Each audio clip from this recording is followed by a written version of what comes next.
Hei vaan, taas kävellään. Kiva kun olet mukana. Aurinkokin jatkaa paistamistaan. Tää onkin kaunis marraskuu ja oikein kutsuu jatkamaan tätä kävelyharrastusta.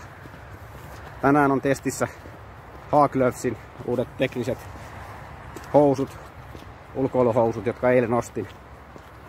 Että kuinka hyvin ne lämmittää, vaikka niissä ei mitään kerroksia olekaan, niin kyllä tämmöisessä plus 5-6 asteen lämpötilassa tuntuu hyvin tarkeneva, ainakin tämmöisellä lyhyehköllä kävelyllä.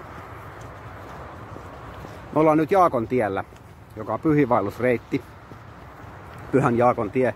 Tää kulkee itse asiassa meidän kodin ohitse ja jatkuu siitä tonne Raision kirkon suuntaan, johon nyt ollaan menossa tästä Raisionjoki vartta pitkin. Ja sieltä edelleen Rymättylä, josta perinteisesti on sitten jatkettu purjelaivalla kohti Keski-Eurooppaa ja edelleen Pohjois-Espanjan Santiago de Compostelaa, jossa on tää Pyhän Jaakon pyhiinvaellusreitin päätepiste. Eli tämä on osa sitä Compostelan reittiä. En ollut alun perin ajatellut kävellä tänään. Ajattelin olla kotona ja lukea kirjoja ja pelailla tietokoneella ja viettää lepposaa aikaa, mutta sitten tuli jotenkin huono omatunto, että on synti olla sisällä, kun on näin kaunis päivä. Ja niinpä mä lähdin kävelemään ja sitten mä jäin miettimään tätä niin kuin huonoa omatuntoa ja syntiä ja sitä, että onko tää nyt sitten joku rangaistus synnistä, että mä lähden kävelemään. Mä nimittäin luin tuossa just muutama päivä sitten pyhiinvaeltajista, että keskiajalla pyhiinvaeltajat saattoi olla myöskin rangaistusta kärsiviä rikollisia, joille oli sitten määrätty kirkon toimesta tämä pyhiinvaellus ikään kuin karkotuksena kotimaasta jonkun vakavan rikoksen takia. Ja jos oli oikein vakava joku henkirikos kyseessä, niin voi olla, että laitettiin kahleet jalkoihin ja ehkä käsinkin. Ja sitten niiden kanssa lähdettiin räpeltämään kohti Jerusalemia tai Roomaa tai Santiago de Compostelaa, jotka on nämä kolme suurta pyhiinvaelluspaikkaa, joihin perinteisesti Rooman kirkon mukaan niin ne on semmoisia reittejä, joilla voi saada täyden anteeksiannon, eli sovituksen. Ja en nyt tiedä tästä kävelystä, että onko tämä nyt sitten jotain sovittavaa kävelyä. Voiko ylipäänsä ajatella, että kävelyllä sovittaa jotakin tai pyhiinvaelluksella.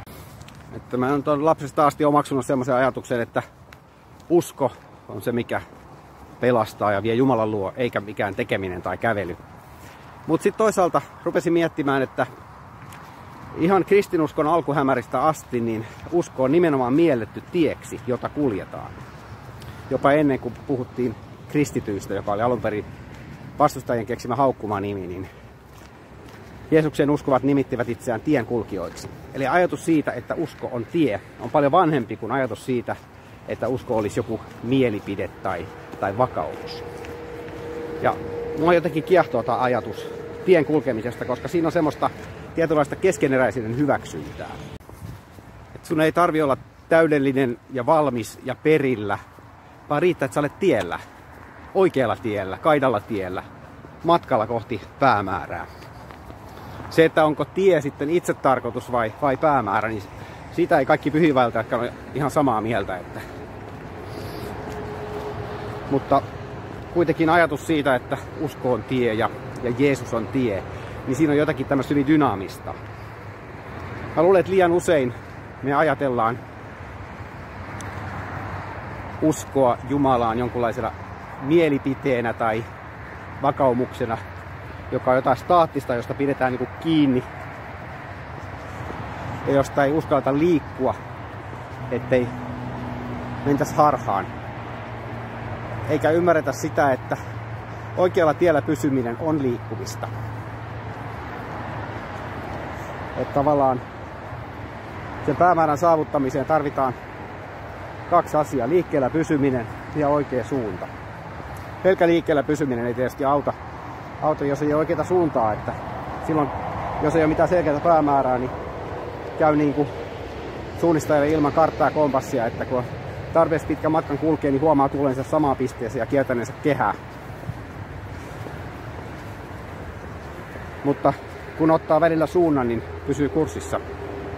Mutta se, että jos on paikallaan, niin ei riitä vaikka olisi oikea suunta, jos ei liiku siihen suuntaan.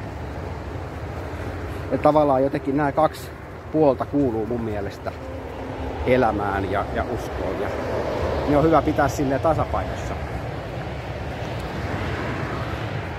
Ja kuitenkin ajatella, että tie on valmis, tie jota joku muukin on ennen kulkenut.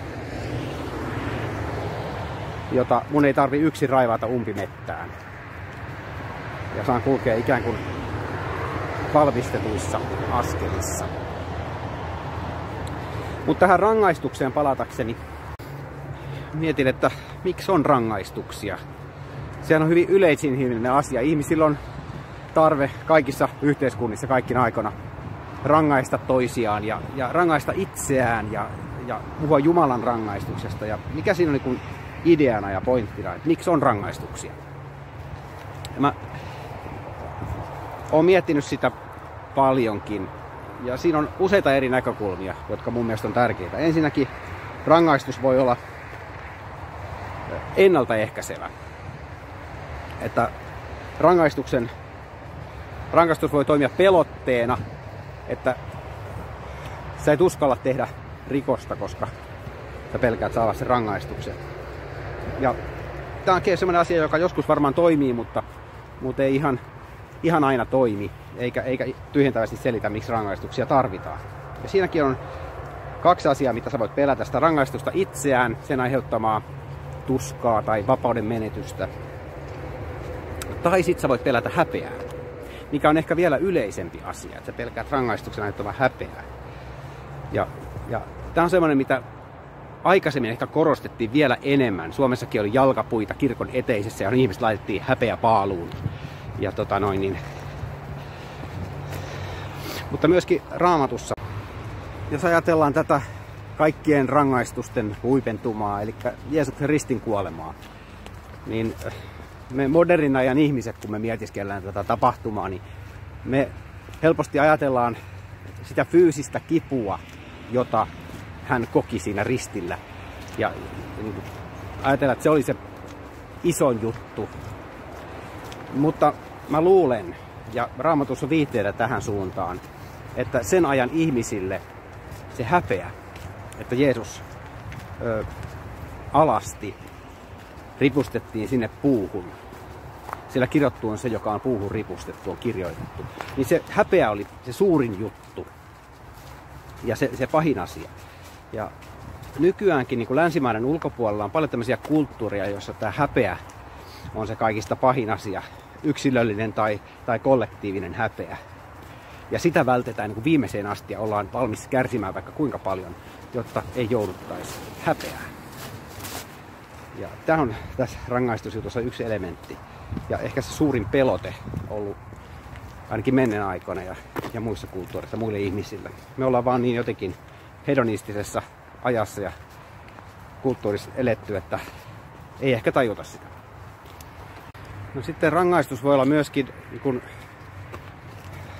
rikoksentekijän eristämistä muusta yhteiskunnasta, jolloin tavallaan niin kuin puhdistetaan yhteiskuntaa haitallisista aineksista.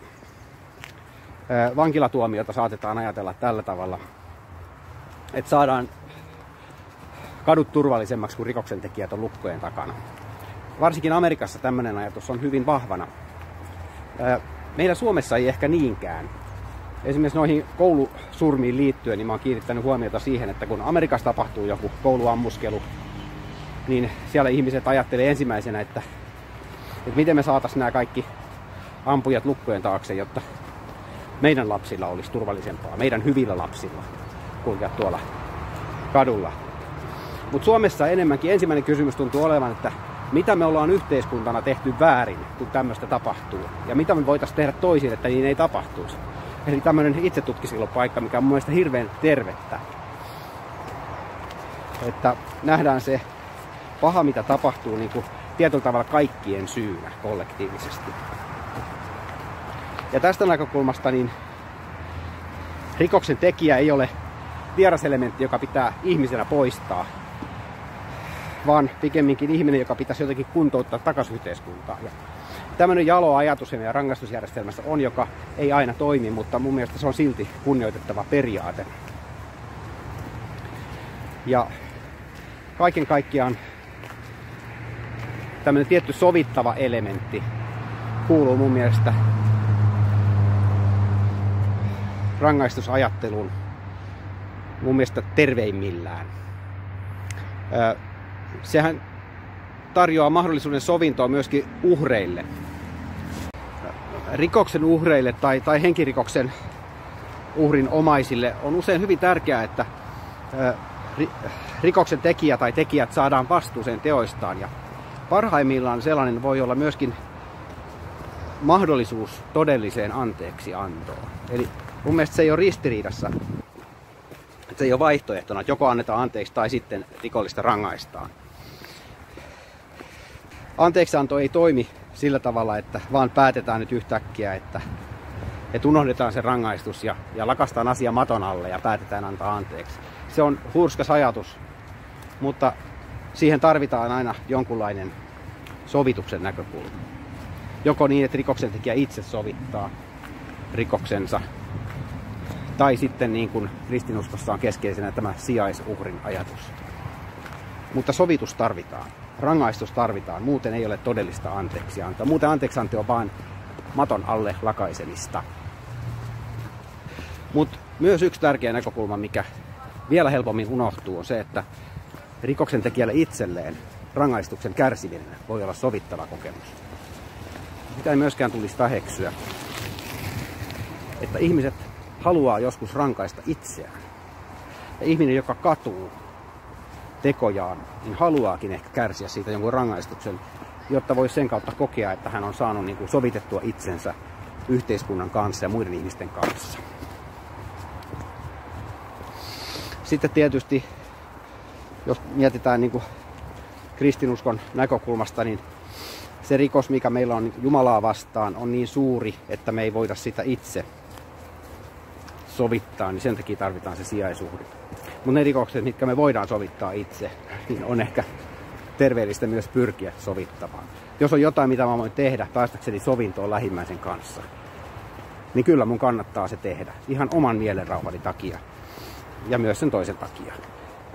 Ja jumalasuhteen takia ja kaiken takia. Et rangaistukset on mainettaa positiivisempi asia ylipäätään. Ja niinpä se, että pyhiinvaeltaja sovittaa rikostaan vaeltaessaan, niin se ei ole ajatuksena oikeastaan ollenkaan masentava, vaan se voi olla parhaimmillaan oikein hyvä ajatus. Ihminen pääsee elämässä eteenpäin ja yli, saa aloittaa alusta puhtaalta pöydältä.